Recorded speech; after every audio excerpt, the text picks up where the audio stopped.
Before we get further into some of the hands-on videos, we'll take a brief look at some of the concepts that we need to be familiar with if you're new to virtualization, or maybe you're interested in learning a bit more about the limitations from a hardware perspective of vSphere 5.1.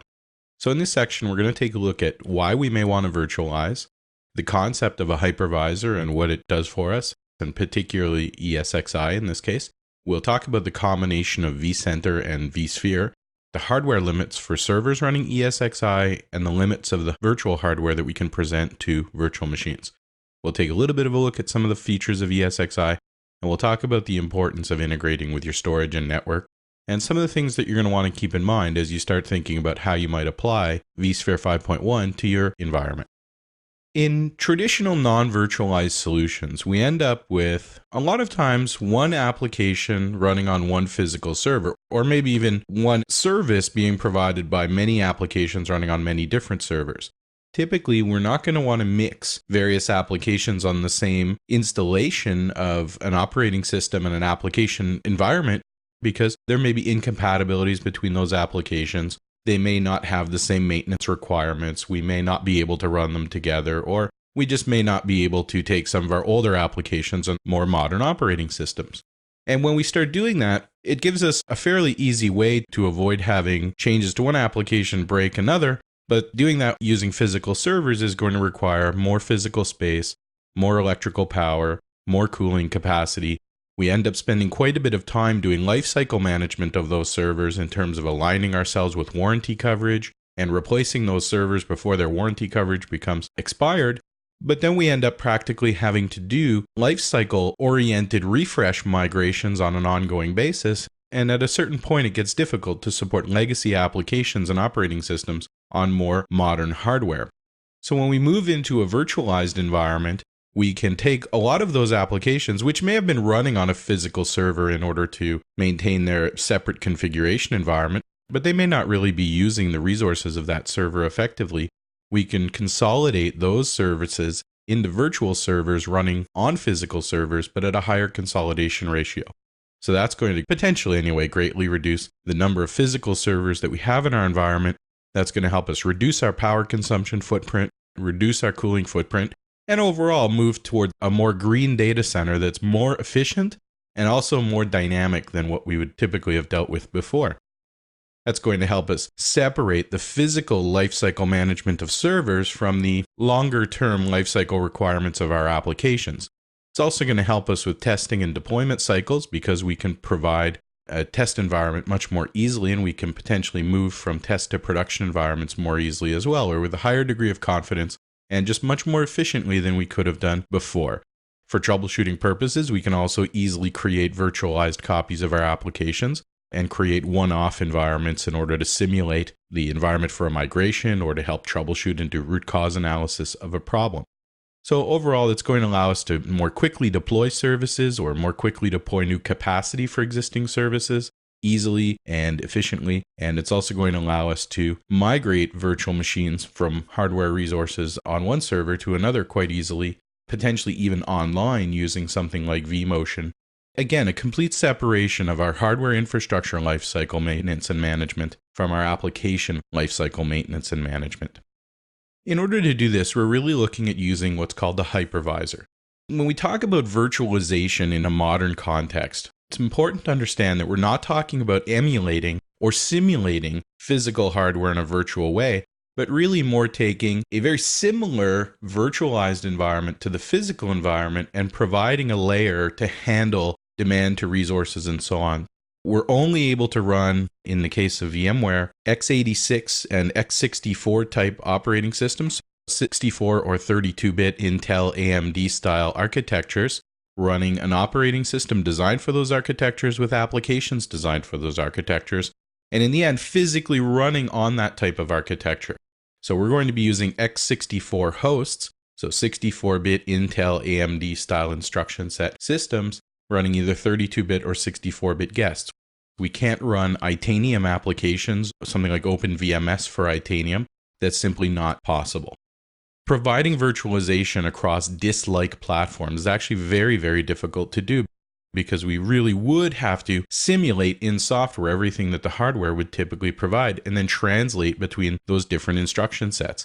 We really have to think more of the hypervisor as providing more of a pass-through type capability where much of the hardware is virtualized. And in fact, we can even use para-virtualized devices to reduce the overhead of doing that. Although virtual machines typically see very generic hardware that's separated from what's actually running in the host, they do get a fair amount of visibility to the CPUs that they're going to be running on, and they're able to adapt their memory layout and so on to the capabilities that they leverage to what's available physically on the hardware. So it's really the thinnest possible virtualization that we want to achieve. And one part of that is ensuring that our virtualization services or the hypervisor services have the best performance that they're capable of providing. And the way to do that really is to run it as a bare metal operating system where the hypervisor has complete control of all the hardware resources. And ESXi works in that sort of type 1 model where it runs directly on the hardware as Windows typically would on a physical server or otherwise, compared to, say, VMware Workstation, where we would install Windows or Linux or some other operating system that VMware Workstation is available for, and then just run VMware Workstation as an application on that system.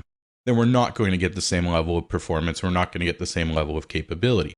So when you look at Type 1 hypervisors such as ESXi or Microsoft's Hyper-V, they're going to provide the best capability to provide that low latency, minimum overhead-based virtualization that we'd like to achieve. And then the virtual machines themselves use pretty generic, widely compatible virtual devices for things like SCSI and IDE adapters and things like Ethernet. They're going to be well supported by the operating systems that you install. For example, a bus logic SCSI adapter that might be better recognized by Windows NT compared to a QLogic serial attached SCSI driver, which might be better recognized by Windows Server 2008. We present a BIOS, we present a chipset, we present a couple of different types of NICs and SCSI adapters depending on the needs, and the guest operating system has to provide support for those devices. And we also need additional support for the various virtualized devices, some of the special memory management and things that VMware is going to want to do. We're going to need to get specialized drivers installed for that in the form of VMware tools. So VMware ESXi replaces the previous VMware ESX as VMware's bare metal hypervisor, designed to reduce the footprint of the installed operating system that VMware operates with.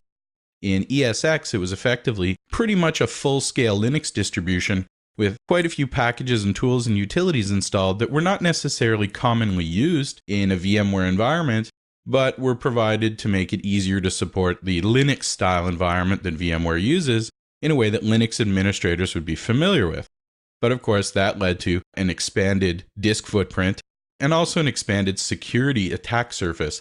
So a lot of that has been reduced to the absolute bare minimum. So there is still a minimal Linux environment that ESXi uses for system startup and basic file system management and things like the etc file system structure or the user file system structure and so on that Linux and Unix file systems use, as well as things like rc.d startup script system and so on. And then we have VM kernel that really takes over the core management of things like processors and memory and disk I/O and network I/O and so on. It's not really based on the Linux kernel, although there are parts of the Linux kernel used to start up the system. In ESXi, we do still have a Linux environment, but it's really designed to be as minimalistic as possible, so there's no support for installing Linux applications into it and so on. You may be able to do that if you start installing various tool sets and so on manually, but for example, there's no support for a Linux-style package manager for things like Debian packages or Red Hat packages, so it's going to be difficult to do that. Potentially it could be done, but really as a best practice, we should try to keep absolutely all non-VMware components out of that environment. And we should move towards things like VMware management agents, which are virtual machines which are used to manage the localized installation of ESXi itself. It's quite interesting as you move into, say, the Enterprise Plus, you can actually not install VMware ESXi at all and boot off the network each and every time using something called auto deploy with various deployment rules and host profiles and so on. Or we can install ESXi onto USB or flash media or a traditional installation with local hard drives, especially if we're going to run virtual machines from the local hardware and not from the SAN. But if we're going to run all of our virtual machines from shared storage, then having the minimal footprint maintained on the local server is really going to be for the best. So in terms of the limitations of ESXi 5.1, we can see that they're quite high and they've been increased quite a bit, almost double or more in some cases from what we had in, say, ESXi 4.1 or ESX 4.1.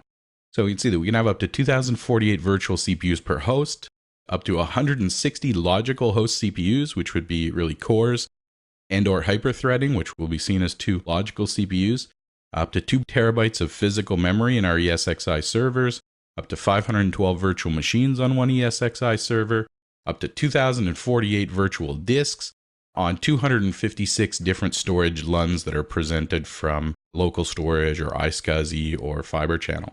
And those LUNs will typically, unless it's something like an NFS data store, if it is actually seen as a disk, we're going to format it as the VMFS5 file system, and each of those volumes can be up to 64 terabytes in size.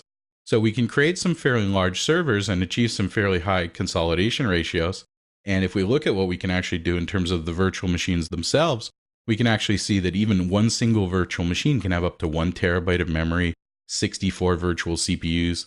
Each disk can be up to just slightly less than 2 terabytes in size, up to a terabyte of swap, and we can have up to 60 virtual disks per virtual machine. That would give us potentially 120 terabytes of virtual disk storage in a virtual machine, so long as we have that available to present to it. Or use thin provisioning, and maybe we don't even have that available, but we can specify that that's what the machine is going to see. There's really very, very few x86 and x64 style workloads that you wouldn't be able to virtualize, either something that's already in your environment or something that's designed to go into a modern rather than legacy x64 environment. We can still virtualize to a very high extent. Now, I have to be careful about how we're going to do resource allocation for those types of applications and how we're going to handle these types of scenarios.